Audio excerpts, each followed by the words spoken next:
Heading डालो, human anatomy physiology आज हम लोग पढ़ने वाले हैं। क्या एनाटॉमी फिजियोलॉजी पढ़ने वाले हैं ना। ये बगल में खट खट खट खट खट खट कब से कर रहा है?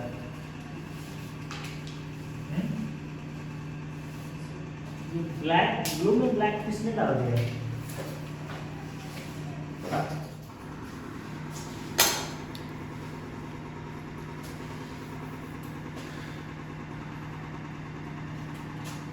देखो तुम ना, इन लोग का डेली क्लास चलेगा 5 से 7 इवनिंग में इसी सेंटर पे, पता नहीं?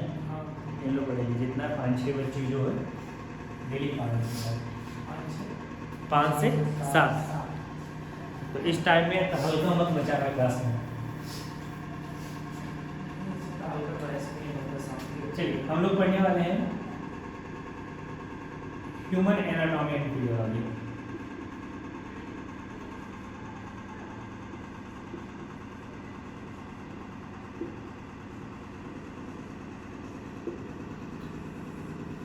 पहले ये दोनों वर्ड का मतलब बताओ। ह्यूमन मतलब समझ रहे हैं? ह्यूमन स्पेसिस है ना, एक स्पेसिस का नाम है। जैसे हम लोग, ठीक है, हम लोग अपने बॉडी को दो तरीके से पढ़ते हैं। क्या होता है? हम लोग अपने बॉडी को कितने तरीके से पढ़ते हैं? 2 तरीके से। एक एनाटॉमिकल तरीके से पढ़ते हैं, एक फिजियोलॉजिकल वे से। ह्यूमन बॉडी को यानी हम लोग अपने बॉडी को 2 तरीके से पढ़ सकते हैं, एनाटॉमी के व्यू से और फिजियोलॉजी के व्यू से। एनाटॉमी और फिजियोलॉजी ये दोनों पहले डिफरेंट बताया जाए। एनाटॉमी क्या है और फिजियोलॉजी क्या है ये दोनों बताओ। ह्यूमन एनाटॉमी एनाटॉमी जो मतलब हम लोग ऑर्गन्स वगैरह पढ़ते हैं, और फिजियोलॉजी जो उसका एनाटॉमी में देखो, एनाटॉमी में भी हम लोग क्या स्टडी करते हैं? ह्यूमन बॉडी के पार्ट्स यानी स्ट्रक्चर को स्टडी करेंगे, या ह्यूमन बॉडी को ही स्टडी करते हैं। कैसे? कटिंग ऑफ में। कैसे? कटिंग ऑफ, सेक्शन बना के स्टडी करते हैं, काट के सेक्शन में। फिजियोलॉजी में क्या होता है? फिजियोलॉजी में हम लोग ह्यूमन बॉडी पार्ट्स को यानी स्ट्रक्चर को स्टडी करेंगे या बॉडी को स्टडी करेंगे, बट कैसे? On the basis of their function, size, shape, location, ये सब बेसिस ना हम लोग डीपली दोनों पढ़ेंगे। ह्यूमन एनाटॉमी क्या होता है और फिजियोलॉजी क्या होता है। ह्यूमन एनाटॉमी अलग करके पढ़ेंगे और ह्यूमन फिजियोलॉजी अलग करके पढ़ेंगे। देखो इस क्लास में मैं नोट्स बहुत कम दूंगा। क्या है? नोट्स कम देंगे, जो लिखने वाला पॉइंट होगा वो लिखते जाना है। तो शुरू करते हैं ह्यूमन एनाटॉमी एंड फिजियोलॉजी वाले पॉइंट से। क्या? ह्यूमन एनाटॉमी और अगर फिजियोलॉजी वाले पॉइंट से अगर हम लोग शुरू करेंगे, ठीक है, तो ह्यूमन एनाटॉमी और फिजियोलॉजी ये दोनों ब्रांच हैं। जो लिखने वाला पॉइंट होगा उसे लिखते जाना। क्या ह्यूमन एनाटॉमी और फिजियोलॉजी ये 2 अलग ब्रांच है, ये 2 ब्रांचेज है। किस चीज का? ह्यूमन लाइफ साइंस का। क्या? ह्यूमन लाइफ साइंस का ये 2 ब्रांच है, ह्यूमन एनाटॉमी और ह्यूमन फिजियोलॉजी। ये ह्यूमन लाइफ साइंस का 2 ब्रांच है जो मदद करता है बॉडी के अलग अलग पार्ट और बॉडी को स्टडी करने के लिए। क्या करता है? हेल्प करता है किस चीज में? बॉडी के अलग पार्ट्स, जितने पार्ट्स है एंड बॉडी को स्टडी करने के लिए। क्लियर? हेल्प करेगा क्या? Help in study of body parts और बॉडी को खुद स्टडी करने के लिए। तो फिर से सुनो, ह्यूमन एनाटॉमी एंड फिजियोलॉजी क्या है? ये 2 अलग अलग ह्यूमन साइंस का ब्रांच है, जिसमें हम लोग बॉडी के पार्ट्स को स्टडी करते हैं, खुद बॉडी को स्टडी करते हैं, अच्छे समझते हैं ये कहाँ पे सिचुएटेड होगा, कैसे काम करेगा, ठीक है, और इसका ऑर्गेनाइजेशन कैसे, यानी ये बना कैसे होता है। इस सारे चीज़ को इसमें हम लोग स्टडी करते हैं। समझ में आते हैं? बात कर लेते हैं कि एनाटॉमी क्या है। ये दोनों अलग अलग हम लोग पढ़ते हैं। एनाटॉमी इसमें से लिखने वाला कुछ पॉइंट नहीं था तुम लोग का निरंजन, कुछ भी नहीं। ओके, एनाटॉमी बताओ।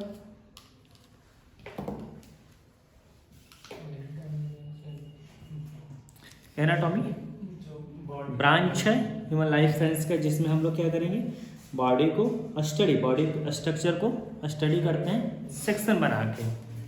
सिर्फ एनाटॉमी की बात कर लेंगे, ये क्या है, ब्रांच है मेडिकल साइंस का, जिसमें हम लोग क्या करते हैं, बॉडी स्ट्रक्चर को स्टडी करते हैं। क्या करते हैं, बॉडी स्ट्रक्चर को स्टडी करते हैं।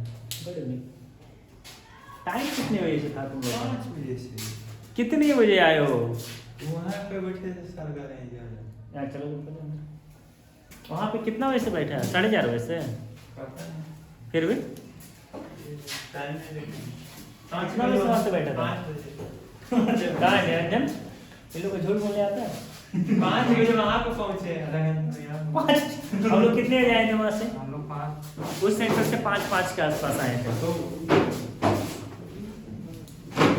क्या गंदा है? लो बड़ा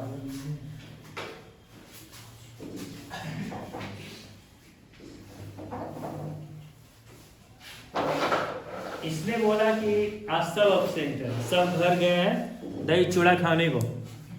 कौन सा? क्या नाम है इसका? नाम क्या है? निरंजन। हम इस सब के बारे में नहीं जान रहे थे। अच्छा, तो किसके बारे में जान रहा था? हम मेरे ग्रुप में बोले। कौन कौन ग्रुप है तुम्हारे में? सुजीत सैनी और ओम प्रकाश और तो हम ही लोग ने आए थे बस। सुन लो भाई, 5 बजे से तुम लोग का क्लास चलेगा, ठीक है? कितने से? 5 से 7, 5 से 6। 7 क्लास चलेगा, कंटिन्यू पढ़ना, ठीक है? ऐसे 5 से 7 टाइमिंग है जब तक चले टॉपिक। बड़ा दिक्कत में आ गया, कौन टेंशन में आया है? तुम ठीक है, 5 से 6 में छोड़ देंगे। खुश हो गए? हाँ, वापस आते हैं। मैंने बताया क्या, एनाटॉमी क्या है, मेडिकल साइंस का एक ब्रांच है जिसमें बॉडी पार्ट को हम लोग स्टडी करते हैं, बॉडी को स्टडी करते हैं। कैसे? Under making of section. कैसे स्टडी करते हैं? अंडर मेकिंग ऑफ सेक्शन या कटिंग ऑफ में करते हैं, या काट कर स्टडी करते हैं। एक पॉइंट है ना human anatomy. Actually human anatomy को 2 ब्रांच में डिवाइड कर दिया गया है। कितना? ह्यूमन एनाटॉमी को 2 ब्रांच पे, एक को डिवाइड किया है मैक्रोस्कोपिक और एक माइक्रोस्कोपिक एनाटॉमी। क्या? ह्यूमन एनाटॉमी को अगर हम लोग देखेंगे तो 2 पार्ट में डिवाइड किया गया है, एक microscopic human anatomy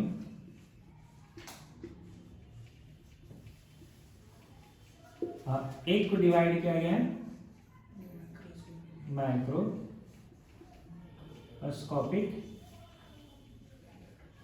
human anatomy.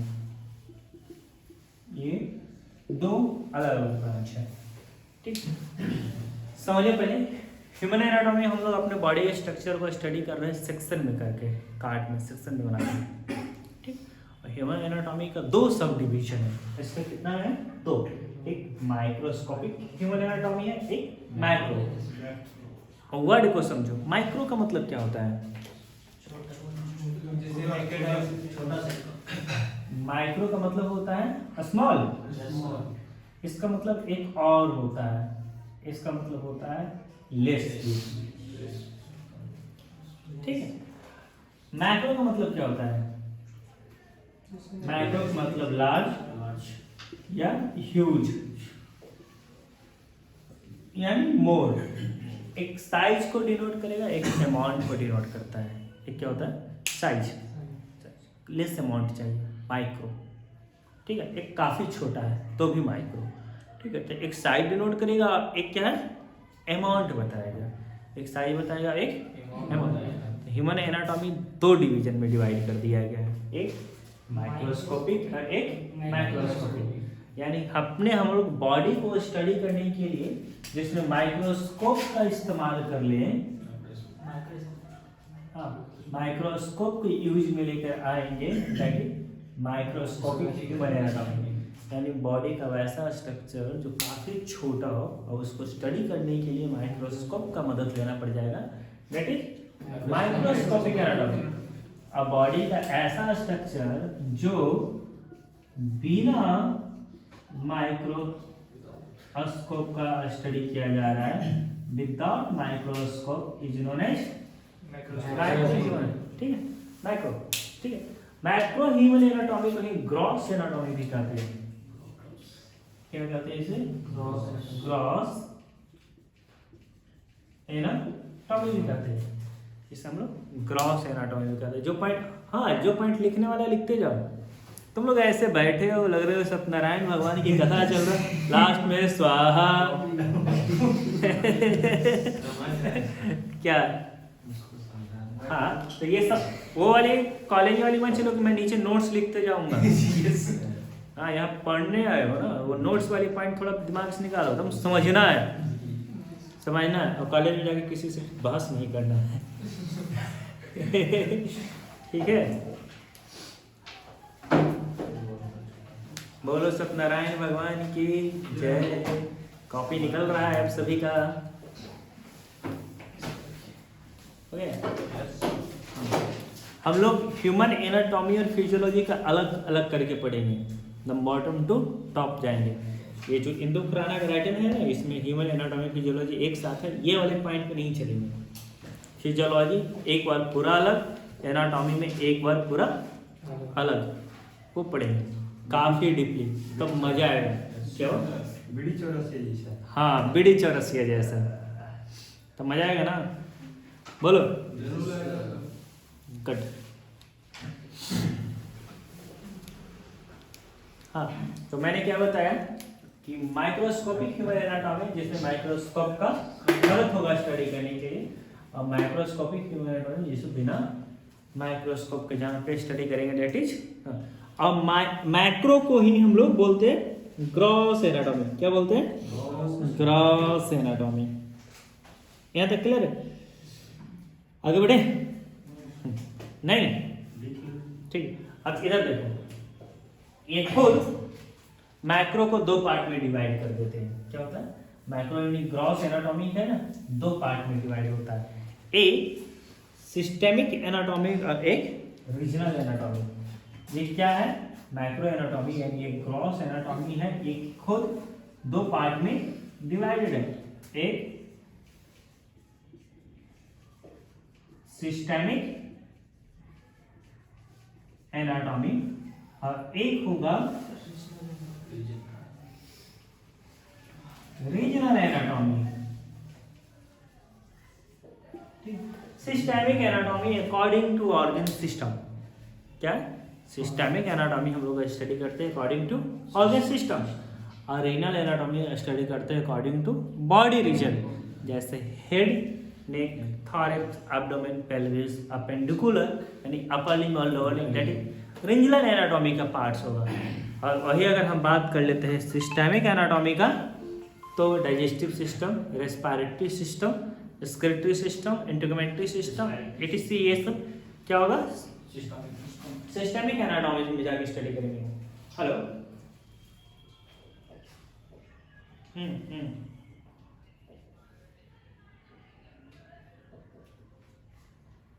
ठीक है, मैं बात करता हूँ।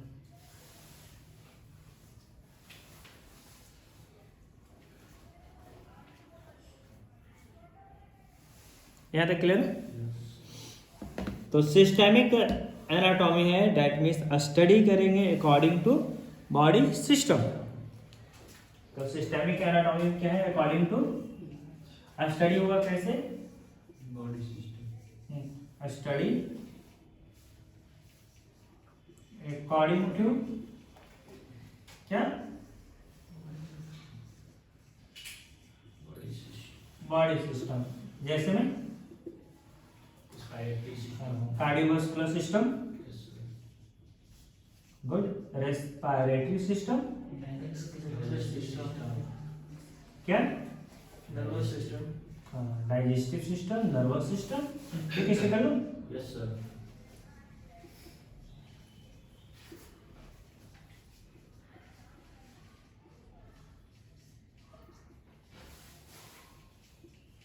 ऐसे कर लेते हैं, ठीक है। और वही रीजनल एनाटॉमी में क्या होगा बच्चा? रीजनल एनाटॉमी में स्टडी होगा बॉडी का specific part according to body region. Regional anatomy में हम लोग क्या करेंगे? स्टडी करेंगे, स्टडी बॉडी पार्ट्स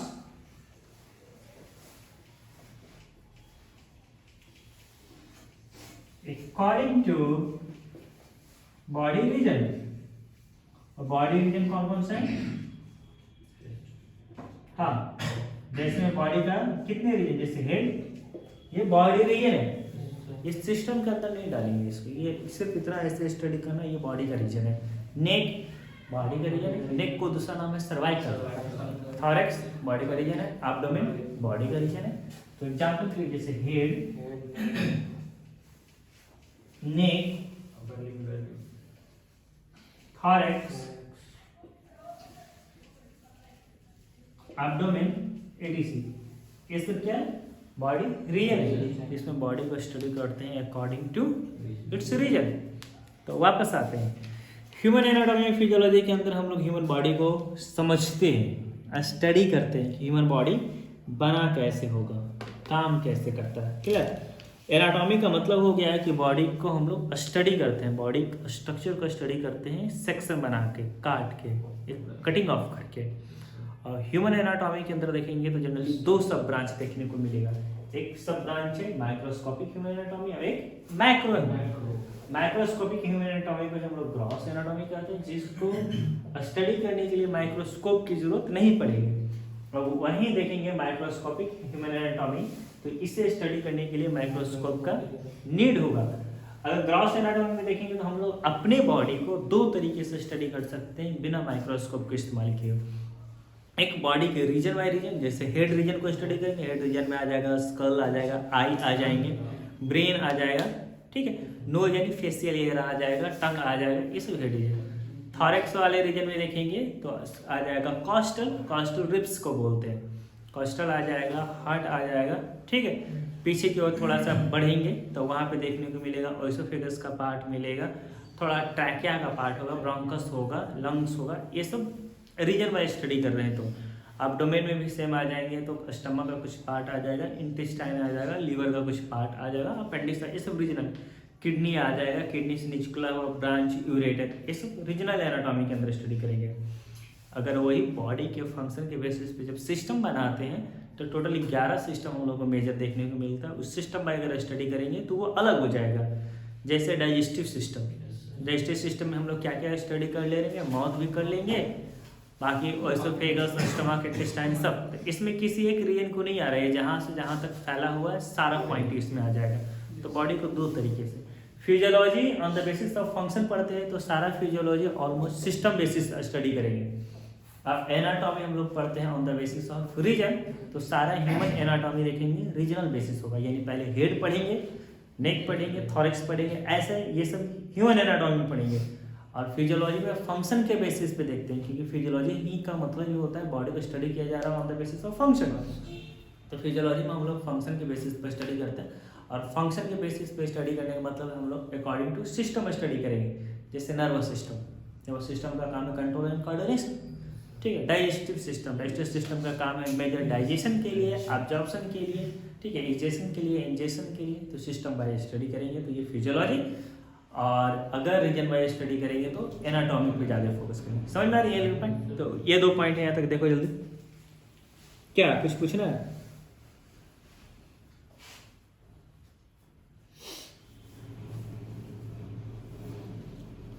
कुछ पूछना है? गुड।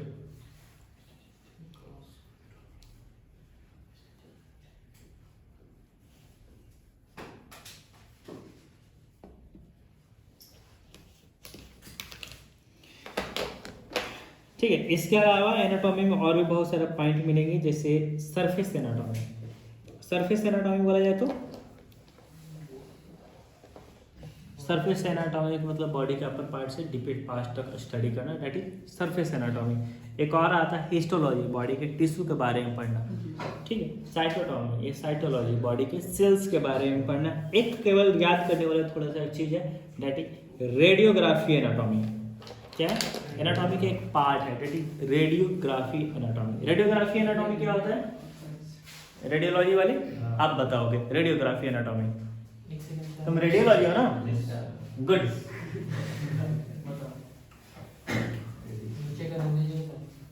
हाँ ठीक। रेडियोग्राफी एनाटॉमी सर पता है, लेकिन रेडियोग्राफी एनाटॉमी सर वही जो कि एक्सरे की है सर, रेडियो पोजीशन लेते हैं किसका ग्राफी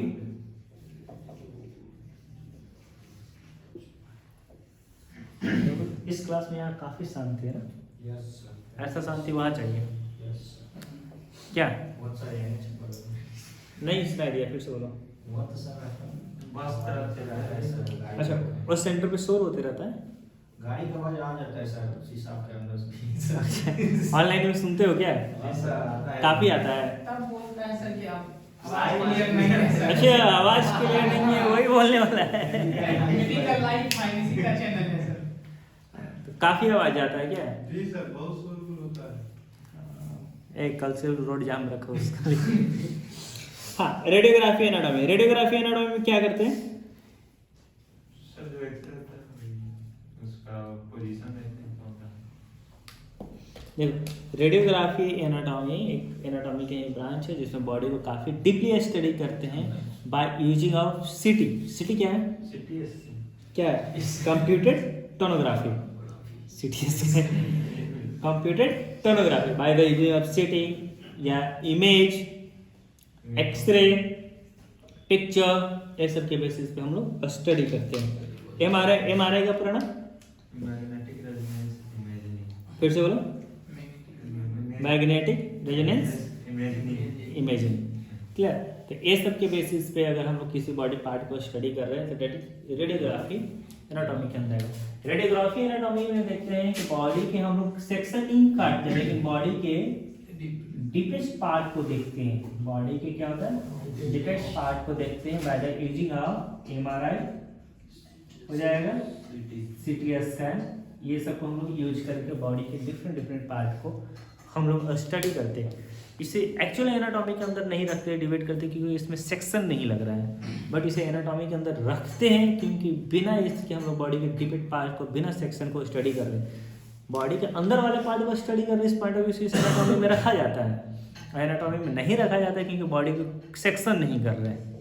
तो रेडियो एनाटॉमी एक्चुअली एनाटॉमी का पार्ट है जिसमें हम लोग सेक्शन नहीं बनाते हैं, बट फिर भी बॉडी के अंदर वाले हिस्से को, यानी बॉडी के जो डीपेस्ट पार्ट है उसका भी इजीली स्टडी करते हैं एमआरआई की मदद से, चाहे सीटी स्कैन की मदद से, एक्सरे की मदद से। समझ में आ रहा है? सीटी स्कैन में सर सेक्शन लगता है। सीटी सीटीएससी में पूरा सेक्शन कहाँ बॉडी के पार्ट में सेक्शन मारते हो? तो नहीं सर, बॉडी का वो इमेज जो बनता है हाँ, वो तो स्लाइड में इमेज बनता है ना। और यहाँ पे ये सारा अभी जैसे एक मैंने मिटाया माइक्रो एनाटॉमी या माइक्रो एनाटॉमी जब भी पढ़ना होगा तो बॉडी को सेक्शन लगाना, बॉडी को कट मारना ही पड़ेगा, तब देखते हैं कि एक्चुअल में ये स्ट्रक्चर कैसा बना हुआ है, ये बॉडी का ये स्ट्रक्चर कैसा ऑर्गेनाइज है। तो पॉइंट अलग है। थोड़ा सा फिजियोलॉजी का इंट्रो देखते हैं। राइट, फिजियोलॉजी मैं मिटाऊँ इसे? गुड। बाउंस कर रहा है? बाउंस करेगा तो बोल देना। अभी तक तो ठीक जा रहा है, अभी तक तो बेस जा रहा है ना, तो थोड़ा मजा आ रहा होगा। धीरे धीरे ऐसे रिदम में रहोगे ना बाबू तो ठीक, क्या बहुत ठीक जाएगा। क्या जाएगा? बहुत ठीक जाएगा। फिजियोलॉजी क्या पढ़ना है?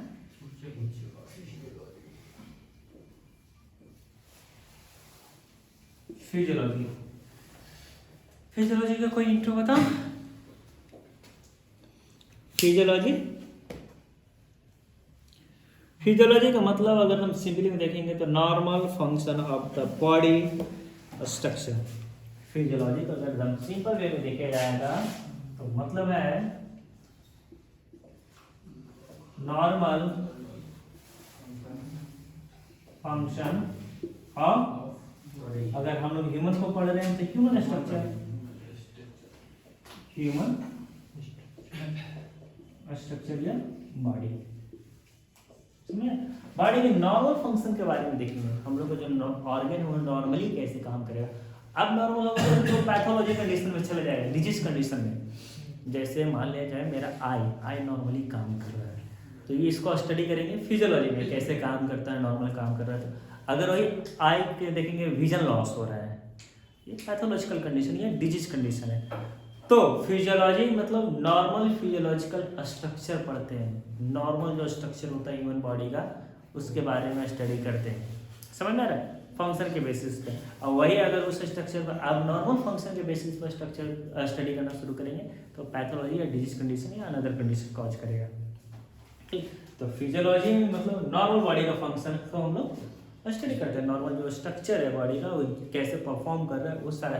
जैसे फॉर एग्जांपल के लिए स्टमक नॉर्मली जो काम कर रहा है, गैस्ट्रिक जूस रिलीज कर रहा है, फूड डाइजेस्ट कर रहा है, ठीक है, 1-2 मिनरल्स एब्जॉर्प्शन का काम करता है, उसका मसल्स कैसे अरेंज है, सारा प्रॉपर वे में अच्छे से काम कर रहा है, दैट इज फिजियोलॉजी।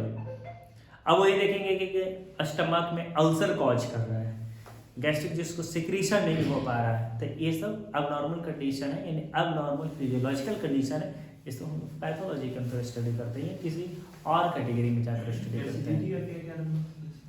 क्या एसिडिटी का कारण कुछ भी हो सकता है। एसिडिटी में मतलब देखते हैं फोन अनडाइजेशन या इनडाइजेशन। फोन किसका बज रहा है? फोन किसका बज रहा है? तुम्हें नहीं सुनाई दे रहा था? नहीं सुनाई दे रहा था? क्या हुआ? अच्छा क्या हुआ? फिजियोलॉजी इसका खराब है। देखो बता रहा है फिजियोलॉजी तुम्हारा खराब। हाँ तो फिजियोलॉजी राइट है।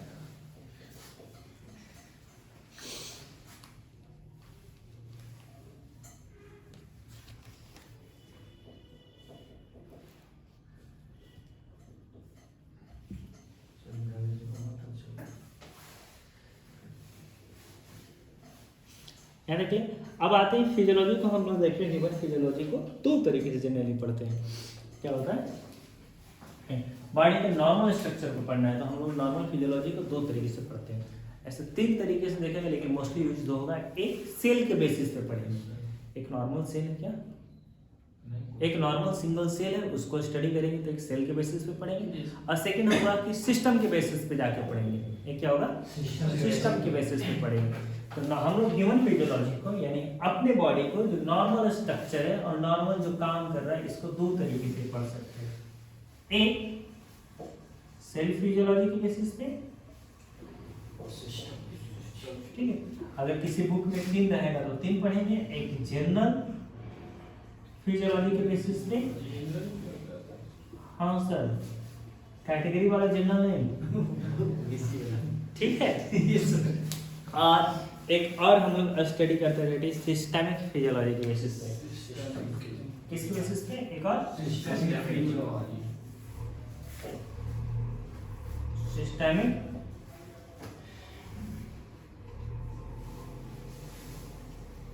फिजियोलॉजी के बेसिस पे।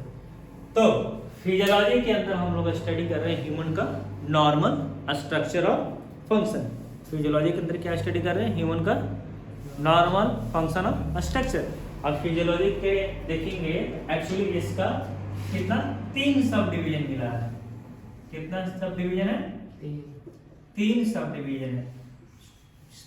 डिवीजन नंबर 1 जिसमें हम लोग सेल फिजियोलॉजी सेल के बारे में पढ़ते हैं, जनरल फिजियोलॉजी बॉडी के जनरल स्ट्रक्चर के बारे में पढ़ते हैं, systemic physiology that means body के सिस्टम्स के बारे में पढ़ते हैं। क्या होता है? बॉडी सिस्टम के बारे में पढ़ते हैं। अब बात कर लेते हैं हम लोग को बॉडी बना कैसे है, बॉडी कैसे बना हुआ है। तो बॉडी में हम लोग बहुत देखेंगे तो बहुत सारे चीज़ से मिलकर बना होता है। बहुत सारे केमिकल कंपोनेंट्स आपस में मिलकर सेल बनाता है।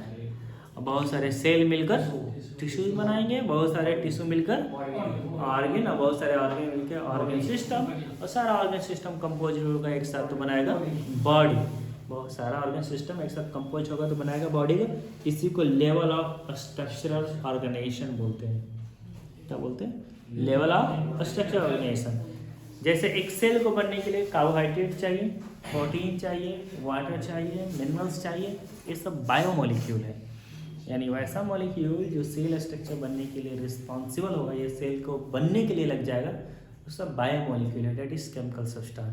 तो एक केमिकल लेवल हो गया, बहुत सारे ये सब आपस में मिलेंगे तो सेल का स्ट्रक्चर बनाएगा, या तो organelle, cytoplasm, cell membrane. Cell में जनरली 3 स्ट्रक्चर देखने को मिलता है। सबसे बाहर सेल मेम्ब्रेन, अंदर फ्लूइड है तो साइटोप्लाज्म, और उसके अंदर जो छोटे छोटे काफ़ी सारे स्ट्रक्चर होते हैं जैसे nucleus, mitochondria, ribosome, lysosome, that is cellular organelles. ठीक है, तो ये तीनों यानी सेल मेम्ब्रेन, साइटोप्लाज्म और सेलुलर ऑर्गेनेल्स, ये तीनों बनता है किससे? बायोमोलिक्यूल से। तो बायोमोलिक्यूल के लेवल पे जाकर स्टडी करेंगे तो केमिकल लेवल, सेल के लेवल पे जाकर स्टडी करेंगे तो सेलुलर लेवल।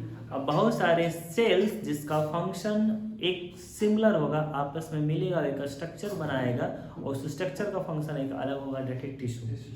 यानी ग्रुप ऑफ सेल जिसका फंक्शन सिमिलर हो। क्या? ग्रुप ऑफ सेल जिसका फंक्शन सिमिलर हो, जो स्ट्रक्चर फॉर्म करेगा उसे बोलते हैं tissue. Tissue level organisation point number 3 हो गया।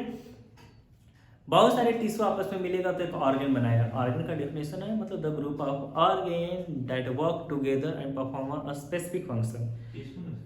ऑर्गन में अगर ऑर्गन डिफाइन करने को मैं बोल रहा हूँ, ऑर्गन डिफाइन करेंगे तो ग्रुप ऑफ टिश्यू, सॉरी हाँ, the group of tissue that work together and perform a specific function is known as organ.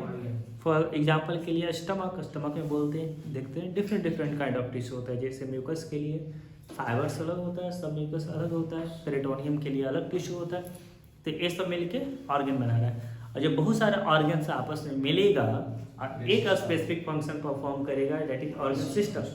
जैसे कार्डियोवास्कुलर सिस्टम का काम है ब्लड सर्कुलेशन, यानी सर्कुलेशन, जिसके लिए हार्ट भी चाहिए, ब्लड भी चाहिए, ब्लड वेसल चाहिए, 3 अलग चाहिए, तो डेट इज ऑर्गन सिस्टम। और सारा ऑर्गन सिस्टम एक दूसरे के साथ कोऑर्डिनेट करेगा तो ये ऐसा बॉडी कंपोज्ड होगा। समझ में आ रहा है? तो इसी को हम लोग बोलते हैं लेवल ऑफ स्ट्रक्चरल कॉम्प्लेक्सिटी या फिर ऑर्गेनाइजेशन। समझ में आ रहा है? बायोमोलिक्यूल्स का क्या डेफिनेशन है? बायोमोलिक्यूल का क्या डेफिनेशन है? बायोमोलिक्यूल का मतलब होता है the chemical substance that involve in the formation of cell. Cell को बनने के लिए जो सेल को बनने के लिए जो केमिकल सब्सटेंस चाहिए, दैट इज बायोमोलिक्यूल। टर्म ही समझो पहले, बड़ा खुद में मस्त टर्म है। बायो मतलब मॉलिक्यूल्स का मतलब ग्रुप ऑफ एलिमेंट्स। एलिमेंट्स आपस में मिलकर मॉलिक्यूल बनाता है। जैसे hydrogen, calcium, sodium, potassium, magnesium, ये सब मिलकर एलिमेंट बनाएगा। ये सब एलिमेंट है, ये आपस में मिलकर तो मॉलिक्यूल बनाएगा, जैसे वाटर H2O। इसमें क्या है? हाइड्रोजन और ऑक्सीजन। ये क्लियर? हाँ क्लियर। मॉलिक्यूल आते हैं बायो। बायो मतलब लाइफ यानी जीव, लिविंग। लिविंग का मतलब वैसा ऑर्गेनिज्म जिसमें 5 मेजर कैरेक्टर हो, nutrition, respiration, excretion, growth and reproduction. वैसा स्ट्रक्चर, वैसा ऑर्गेनिज्म जिसमें 5 मेजर कैरेक्टर देखने को मिलेगा। कौन कौन सा? Nutrition, respiration, excretion, reproduction and growth. ये 5 जिसमें मिल गया वो लिविंग है। हम लोग में होता है तो ये ठीक है। ये 5 जिसमें मिलेगा कौन कौन सा? न्यूट्रिशन, रेस्पिरेशन, एक्सक्रीशन, रिप्रोडक्शन और ग्रोथ। ये 5 जिसके अंदर है वो लिविंग। अब इस लिविंग को बनने के लिए जो भी मॉलिक्यूल्स लगेगा, ठीक है, इस लिविंग के बॉडी को बनाने के लिए जो भी मॉलिक्यूल लगेगा वो सब बायोमोलिक्यूल। उस मॉलिक्यूल को ही बायोमोलिक्यूल कहेंगे। जैसे प्रोटीन बनने के लिए हम लोग चाहिए, हम लोग को प्रोटीन बनने के लिए चाहिए, तो प्रोटीन हम लोग के लिए बायोमोलिक्यूल है। समझ में आ रहा है? अब बोलो हाँ। गुड। अब हेडिंग डालते हैं level of structural complexity.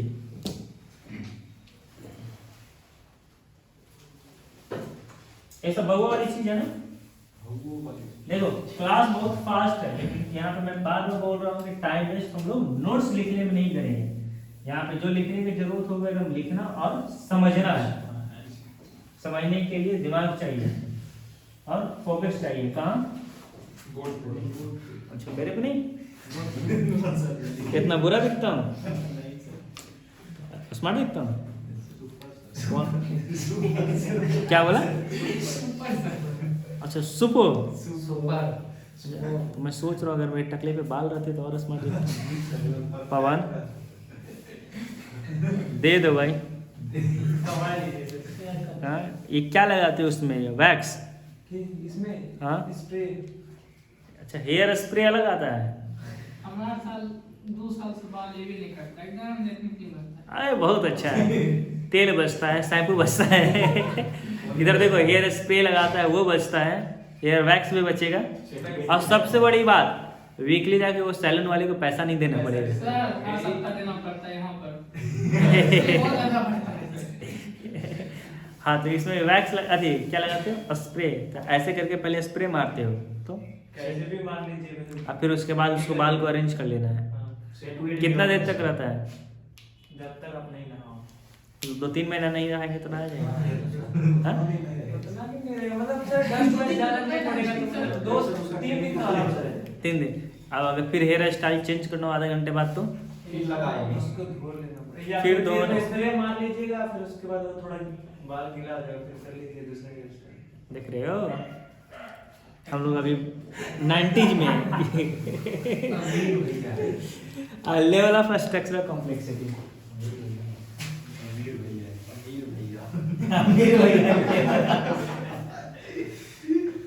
Level of structural complexity. Level of structural complexity. पहले स्मॉलेस्ट टू लार्जेस्ट की तरफ जाएंगे। क्या होता है? स्मॉलेस्ट यानी केमिकल सब्सटेंस बॉडी की तरफ जाएंगे, यानी फ्रॉम स्मॉलेस्ट टू लार्जेस्ट देखते हैं। 6 लेवल देखने को मिलेगा। क्या होगा? 6 लेवल। किधर से किधर जा रहे हैं? From smallest to largest. Smallest to largest. Total कितना लेवल देखने का? 6 लेवल देखिएगा। ये नहीं है क्या हुआ? ये कॉम्प्लेक्सिटी। कॉम्प्लेक्सिटी क्या? कॉम्प्लेक्सिटी मतलब इसका हिंदी कैसे बोलेंगे हम? इंग्लिश समझ। कॉम्प्लेक्स जटिल, जटिल बहुत सारी चीज मिलकर बने हुआ। तो लेवल ऑफ कॉम्प्लेक्सिटी मतलब धीरे धीरे अपर की तरफ जा रहे हैं, लोअर टू हाईएस्ट की तरफ। यही है ना? तो कौन कौन सा होगा पहले देख लेते हैं। पहले केमिकल लेवल है। पहले कौन सा है? Chemical level. केमिकल लेवल है। दूसरा cellular level. Third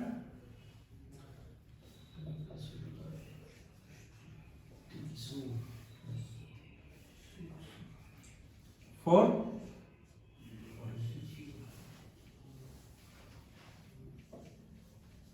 organ level. 5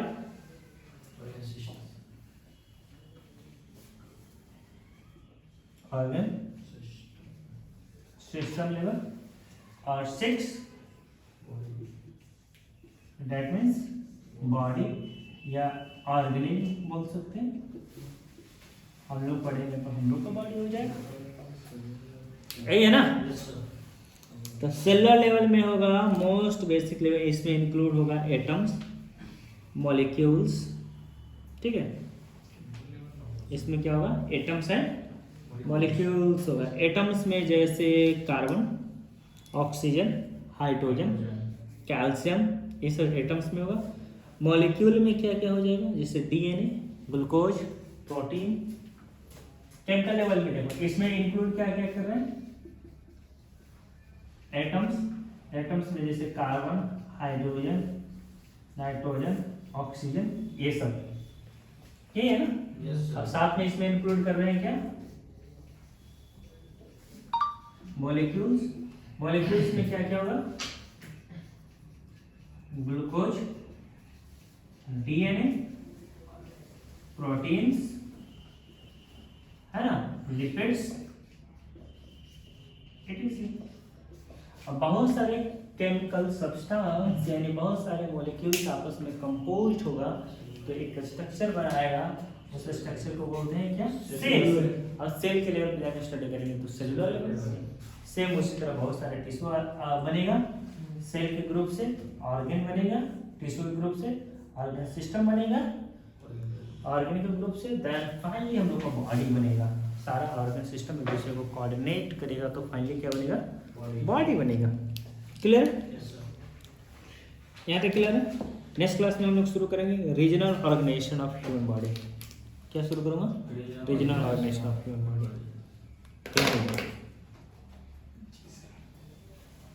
इसे कट करो बच्चा। वही बात कर दीजिए।